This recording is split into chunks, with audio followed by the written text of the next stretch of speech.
Les consommateurs veulent diminuer leur empreinte environnementale et empreinte pour la santé. C'est vraiment dans cette optique-là qu'on travaille.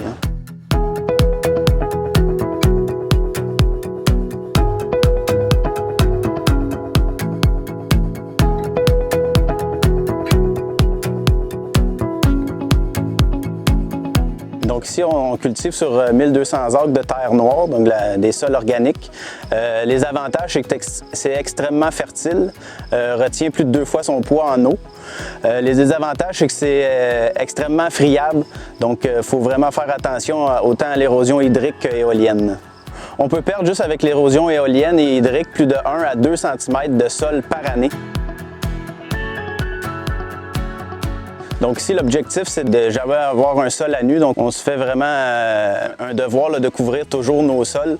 Par exemple, en ce moment, là, on est mi-août. On est en train de semer après les récoltes de laitue un mélange de sarrasin, veste commune. La grosse peur en maraîcher, c'est de ne pas être capable de semer au printemps. Donc de rentrer assez de bonne heure dans les champs, puis d'avoir des résidus, beaucoup de résidus. Puisque le sol est très friable, ça peut bloquer dans les semoirs. Donc il a fallu travailler pour trouver les bonnes plantes à mettre au bon moment. J'ai réussi à couvrir là, environ 90 % de ma superficie là, en engrais vert.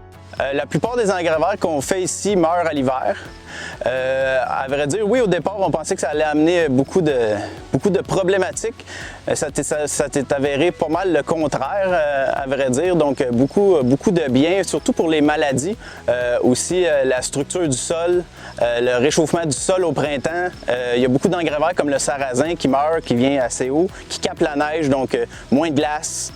Des fois, on peut semer un champ de laitue mi-juillet. Donc, ça nous laisse le temps d'implanter un pois fourragé de avril à juin, ce qui nous permet en même temps de diminuer nos engrais chimiques qu'on fait. Donc, la légumineuse de pois va fixer l'azote de l'air, qui va nous donner environ 50 à 60 unités d'azote qu'on n'aura pas besoin de mettre dans notre laitue qui suit.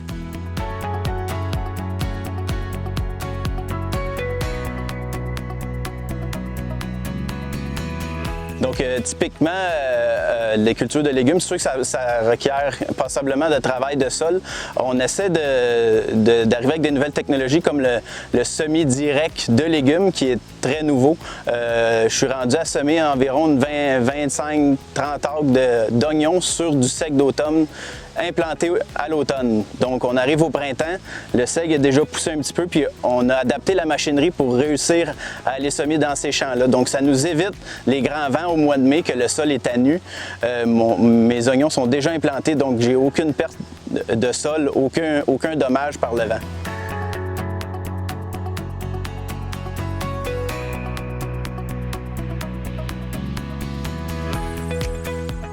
Donc, on collabore aussi avec l'Université Laval dans une chaire de recherche en conservation des terres noires, justement, qui le principal but est de limiter au maximum là, la perte de sol organique. Donc, on est en train de regarder la culture de différentes plantes comme le saule, le miscanthus, qui vient des mètres et des mètres de haut, pour couper et réintroduire dans nos sols pour complètement limiter la perte de terre noire. Donc, pour réussir à fournir des légumes encore dans 100 ans là, dans les jardins du Québec. Là.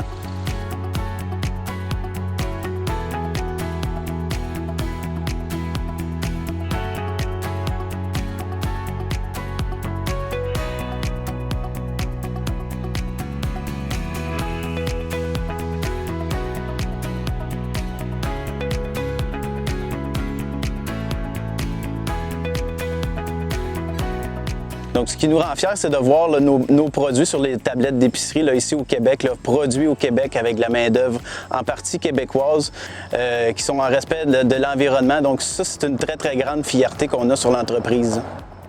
On est des producteurs raisonnés qui essaient le moins possible d'impacter l'environnement et d'offrir des produits le plus sains possible.